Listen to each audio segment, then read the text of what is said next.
नेपाल देश जो है हिंदू राज्य होने से बहुत ही विकास नहीं कर पाया, बहुत नीचे चला गया। नेपाल इतना गरीब हो गया, लोग बहुत ही उत्पीड़न में रहा, तो उससे मुक्ति के लिए जो है हमने उसको फेंकना पड़ा। तो भारत अभी इतना अच्छा काम कर रहा है ना, इसमें लोकतांत्रिक जो बाबा साहब का संविधान की तरह से समानता, शिक्षा, बहुत ही उन्नति कर रहा है। हम तो उसी को कॉपी करके हम नेपाल में भी लोकतांत्रिक, गणतांत्रिक और धर्मनिरपेक्ष राज्य बना। इतना अच्छा संविधान को छोड़कर वो लोग हिंदू राष्ट्र करके इंडिया को क्या फायदा होगा, मेरा प्रश्न है। वो तो इंडिया को डूब लेगा, इंडिया टुकड़ा टुकड़ा हो जाएगा। मेरे हिसाब से इंडिया इंडिया नहीं रहेगा, क्योंकि इतना वो आंतरिक कलह भी होगा। हिंदू राष्ट्र बनाया था थोड़े 50 वर्ष करीब करीब, हम लोग उसका हमने दुख ले लिया, तो उसने बहुत ही लोगों में जो है विभाजन निर्माण किया। तो हमने उसको जो है विरोध करके, जन युद्ध करके उसको फेंक दिया था, हिंदू राज्य और हिंदू राजा भी फेंक दिया था। क्योंकि हिंदू राज्य के पास एक राजा भी आता है, तो हिंदू राज्य सिर्फ हिंदू राज्य नहीं होता, राजा होना चाहिए। तो आप भारत में फिर नया राजा क्रिएट करेंगे क्या? राजा बिना हिंदू राष्ट्र नहीं होता है। जाति व्यवस्था के बिना भी हिंदू नहीं, जाति व्यवस्था के बिना भी। तो हम लोगों ने वो हिंदू राज्य कहते थे, उसको फेंक दिया। इसको फेंकने के लिए राजा को भी फेंकना पड़ा, और जाति व्यवस्था को भी हम लोग जो है फेंक रहे हैं। तो भारत जो है उल्टी दिशा में जा रहा है, क्योंकि उससे मुक्ति होने के लिए हम लोगों ने वहाँ जो है एक युद्ध करना पड़ा। 17,000 लोग भी मर गए। अब यहाँ जो है फिर हिंदू राष्ट्र, मुझे ताजुब लग रहा है कि अगर भारत हिंदू राष्ट्र चला गया तो यहाँ शांति नहीं होगा, यहाँ अशांति होगा और हिंसा होगा। क्योंकि इसमें जो है कुछ लोग दूसरे लोगों को दमन करते हैं, शोषण उत्पीड़न देते हैं। कहा जाता है कि नेपाल हिंदू राष्ट्र है, एकमात्र विश्व का हिंदू राष्ट्र नेपाल है। लेकिन ये हिंदू राज्य जो है ना, वो आप जो बात बताएं, वो बहुत पहले से नहीं था। पहले लिच्छवी काल में तो वो बौद्ध राज्य था, तो फिर इसके बाद 300 वर्ष का जो है एक ठकुरी काल है, वो भी बौद्ध राष्ट्र था। लेकिन करीब करीब आज से 800 वर्ष पहले ये भारत से कुछ राजपूत लोग, फिर दूसरा शासन, वो मल्ल कहते हैं उनको, उनके जमाने में कुछ ये जो भारत में मुसलमानों ने जो आक्रमण किया था, तो यहाँ के जो राजपूत लोग भागकर काठमांडू में आए, तो वो लोग करीब 400-500 वर्ष फिर उनका राज्य चला। तो उन लोगों ने जो है हिंदू का संस्कृति में उसमें शासन किया, बहुत प्रेशर समाज, उसमें जो है बौद्ध समाजों को दबाव दिया। तो उन लोगों ने क्या किया कि नया संविधान जो बनाया करीब करीब आज से 600-650 वर्ष पहले, वो संविधान जो है मनुस्मृति के आधार पर जाति में बांट दिया। तो हमारा नेपाल का समाज भी, तो उस जमाने से जो है बौद्ध बिहार कुछ कमजोर होने लगे। लेकिन हम लोग जनता जो है बुद्धिस्ट थे, तो हम जो है अपने को वर्चस्व से बचाए रखे। लेकिन हिंदू राज्य जो है वो नहीं कहता था, उसमें हिंदू संस्कृति भी ठप आ गया, लेकिन बौद्ध संस्कृति बहुत स्ट्रांग था। राजा से भी स्ट्रांग जनता थे, तो जनता लोग जो है अपने बौद्ध संस्कृति को बचाए रखा था। लेकिन करीब 250 वर्ष पहले एक शाह राजा आया, वो पहाड़ से, पश्चिम पहाड़ से आया था। तो उनने जो है बहुत ही दबाव के साथ, बहुत दमन करके उसमें जो है हिंदू राष्ट्र तो नहीं कहा था, लेकिन हिंदू का बहुत ही जोरदार राज्य का जो नीति बनाया। और ऑफिशियली कानूनतः हिंदू राज्य जो है करीब करीब 50 वर्ष ही हुआ। नेपाल के जो 50 वर्ष आगे जो संविधान बना था, उसमें जो है राजा ने हिंदू राज्य कह दिया। सर, उसमें व्यवस्था क्या थी हिंदू राष्ट्र में? समाज की व्यवस्था और राष्ट्र की व्यवस्था कैसी चल रही थी? वो हिंदू राष्ट्र संविधान में तो कहा, लेकिन वो राजा और शासन में जो शासन करते थे, सिर्फ वो लोग जो है शासन में थे, जैसे ब्राह्मण और ये जो शाह जो है राजपूत क्षेत्रीय, इन लोग जो है वो हिंदू मनुस्मृति के आधार पर वो शासन का अधिकार उन लोगों था। लेकिन जनता जो है वहाँ अधिकांश जनता बुद्धिस्ट ही थे। तो वहाँ क्या था कि जनता जो है शासन से ज्यादा प्रभावी नहीं थे, वो आत्मनिर्भर समाज थे। इसलिए राजा लोग आते हैं जाते हैं और अपना वो करते हैं। लेकिन क्या हुआ कि ये जो शाह राजा हुआ 250 वर्ष पहले, तो करीब करीब 150 वर्ष पहले वहाँ कुछ ये फिर ये हिंदू मनुस्मृति के आधार पर जो शासन चला है, तो उसने जो है, जो मैंने कहा ना, काठमांडू में 500 बुद्ध विहार थे, वो बुद्ध विहार जो है ये लिच्छवी काल में जो व्यवस्थापन हुआ, संस्कृति विकास हुआ, उसमें जमीन था, तो जमीन से जो अनाज आते थे उससे बिहार संचालन होता था।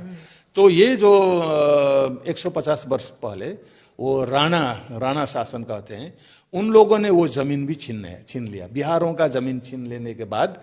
लेकिन क्या हुआ कि अब 150 वर्ष पहले का जो था वो नेपाल में उसमें वो हिंदू करीब करीब वो शासन चला। लेकिन हम लोगों ने जो करीब 30 वर्ष पहले हमने क्रांति शुरू कर दिया, जनता ने। तो 30 वर्ष पहले जो है बहुदल, ये लोकतांत्रिक व्यवस्था शुरू हुआ, लेकिन राजा भी थे, इतना स्ट्रांग तो नहीं थे। अच्छा सर, ये जो हिंदू राष्ट्र कहा जा रहा है, इसमें जो शासन व्यवस्था में लोग थे सिर्फ वहीं पर हिंदू थे, और हिंदू कहने का मतलब कुछ, हिंदू कहने का मतलब जो है कुछ ब्राह्मण, और ये क्षेत्री जो है वो क्षेत्री नहीं था, उसको क्षेत्री बनाया ब्राह्मणों ने। वो करीब करीब नेपाल में 16-17% जनसंख्या है। वो उन लोग समझते थे कि उसके हाथ में शासन है।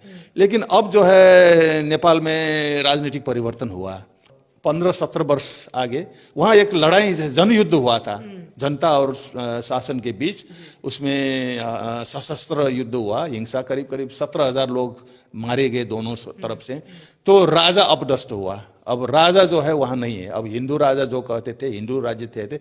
हमने जो है 7 वर्ष पहले नया संविधान जो बनाया था, वो इंडिया का जो बाबा साहब ने बनाया संविधान है, उसी से जो है बहुत ले लिए हैं हमने। उसमें जो है जातीय व्यवस्था, सामाजिक व्यवस्था सब उसमें से ले लिए। और अब जो है वो गणतांत्रिक मुल्क है, राजा जो है अब नहीं है। ये लोकतांत्रिक व्यवस्था जो है करीब 17 वर्ष से चल रहा था, लेकिन करीब करीब 8-9 वर्ष जो है वो संविधान लिखने में, संविधान सभा करके लिखने में गया। उसी में राजतंत्र भी चला गया था, वो धर्मनिरपेक्ष भी हो गया था। धर्मनिरपेक्ष होने से हिंदू राज्य भी नहीं रहा। हाँ, क्योंकि बहुसंख्यक जनता जो है बुद्धिस्ट है नेपाल में। हाँ, वो सरकारी तथ्यांक में तो वो लोग मिथ्यांक है, वो उसमें जो है 10% बुद्धिस्ट दिखाते हैं और 80% हिंदू दिखाते हैं, लेकिन वो गलत है। वहाँ हिंदू कितना है कि सिर्फ ब्राह्मण ही हिंदू है वहाँ। जो क्षत्रिय लोग कहते हैं, राजपूत लोग, वो अब जो है अभी जो 5-10 वर्ष हो गया तो उन लोगों के जान लिया कि वो क्षेत्रीय राजपूत नहीं है, वो भी आदिवासी है। वहाँ खस कहते हैं, खस जो पश्चिमी पहाड़ पर है, वो लोगों को क्षेत्रीय बनाया गया था। लेकिन अब लोग अब जान गए कि ये ब्राह्मणों का षड्यंत्र है, तो वो लोग कह रहे हम क्षेत्रीय नहीं है, हम हिंदू भी नहीं है। वो लोग जो है उसका इतिहास में वो बौद्ध थे, वो जो है उनका ये खस साम्राज्य जो था वो बौद्ध साम्राज्य था, क्योंकि अभी भी वहाँ पुरातात्विक अवशेष सब बौद्ध हैं उन लोगों के। नेपाल में जो ब्राह्मण जो है भारत से आए हुए हैं, वो 500 वर्ष से आगे नहीं था। नेपाल में ब्राह्मण नहीं थे, सिर्फ 500, करीब 500 वर्ष हो गया तो नेपाल में ब्राह्मण नहीं थे। अभी भी काठमांडू में जो वहाँ का मौलिक समाज है, वहाँ ब्राह्मण नहीं है। जो नेपाल का जो राजधानी है काठमांडू उपत्यका, वहाँ के जो मूलवासी जो है, हम लोग नेवार कहते हैं, जैसे मैं साक्य हूँ, हाँ, कोई श्रेष्ठ हो, कोई महर्जन होगा, वो कोई भी ब्राह्मण नहीं है। वो जितना ब्राह्मण काठमांडू में है, वो 800 वर्ष पहले 5 परिवार आए थे, उसी का जो है संतान बाकी रहा है। भारत में हिंदू राष्ट्र की संकल्पना की जा रही है, कहा जा रहा है हिंदू राष्ट्र बनाना है नेपाल की तरह, लेकिन अब नेपाल में हिंदू राष्ट्र नहीं रहा, हट गया, लोकतंत्र है। और भारत में लोकतांत्रिक व्यवस्था के बाद हिंदू राष्ट्र बनाने की बात की जा रही है, इसको कैसे देखते हैं सर? ये उल्टा हो रहा है। हम लोगों ने हिंदू राष्ट्र बनाया था थोड़े 50 वर्ष करीब हम लोग उसका हमने दुख ले लिया, तो उसने बहुत ही लोगों में जो है विभाजन निर्माण किया। तो हमने उसको जो है विरोध करके, जन युद्ध करके उसको फेंक दिया था। हाँ ना, हिंदू राज्य और हिंदू राजा भी फेंक दिया था, क्योंकि हिंदू राज्य के पास एक राजा भी आता है। तो हिंदू राज्य सिर्फ हिंदू राज्य नहीं होता, राजा होना चाहिए। हिंदू राज्य की व्यवस्था में राजा का स्थान होता है। तो आप भारत में फिर नया राजा क्रिएट करेंगे क्या? भारत जो है हिंदू राष्ट्र बनेगा तो फिर यह हिंदू राजा बिना हिंदू राष्ट्र नहीं होता है। आपको जो हिंदू का शास्त्र पढ़ेंगे, जाति व्यवस्था के बिना भी हिंदू नहीं, जाति व्यवस्था के बिना भी हिंदू। तो हम लोगों ने वो जो हिंदू राज्य कहते थे उसको फेंक दिया। इसको फेंकने के लिए राजा को भी फेंकना पड़ा, और जाति व्यवस्था को भी हम लोग जो है फेंक रहे हैं। हम लोग जो कोशिश कर रहे हैं, हम लोग जो है ब्राह्मण वर्सेस हम भी वहाँ मूलवासी का जो है एक संघर्ष हम शुरू कर रहे हैं, क्योंकि समाज में फिर पुनर्निर्माण करना है। तो भारत जो है उल्टी दिशा में जा रहा है, क्योंकि उससे मुक्ति होने के लिए हम लोगों ने वहाँ जो है एक युद्ध करना पड़ा। हाँ, 17,000 लोग भी मर गए।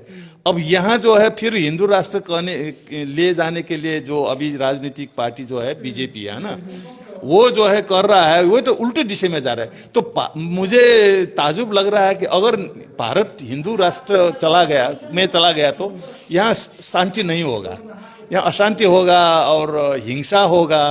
क्योंकि इसमें जो है कुछ लोग दूसरे लोगों को दमन करते हैं, शोषण उत्पीड़न देते हैं।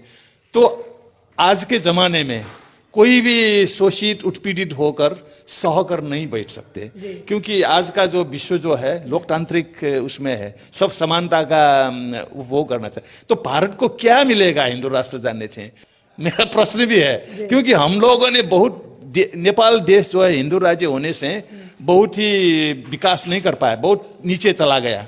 नेपाल इतना गरीब हो गया, लोग बहुत ही उसमें उत्पीड़न में रहा। तो उससे मुक्ति के लिए जो है हमने उसको फेंकना पड़ा। तो भारत अभी इतना अच्छा काम कर रहा है ना, इसमें लोकतंत्र जो बाबा साहब का संविधान की तरह से समानता, शिक्षा, हाँ, रोज बहुत ही उन्नति कर रहा है। हम तो उसी को कॉपी करके हम नेपाल में भी ना लोकतांत्रिक, गणतांत्रिक और धर्मनिरपेक्ष राज्य बनाए। लेकिन अभी ये जो 60-70 वर्ष से जो है ना नया संविधान जो ब्रिटिश राज जाने के बाद इतना अच्छा संविधान को छोड़कर वो लोग हिंदू राष्ट्र करके इंडिया को क्या फायदा होगा, मेरा प्रश्न है। वो तो इंडिया को डूब लेगा, इंडिया टुकड़ा टुकड़ा हो जाएगा। मेरे हिसाब से इंडिया नहीं रहेगा, क्योंकि इतना वो आंतरिक कलह भी होगा।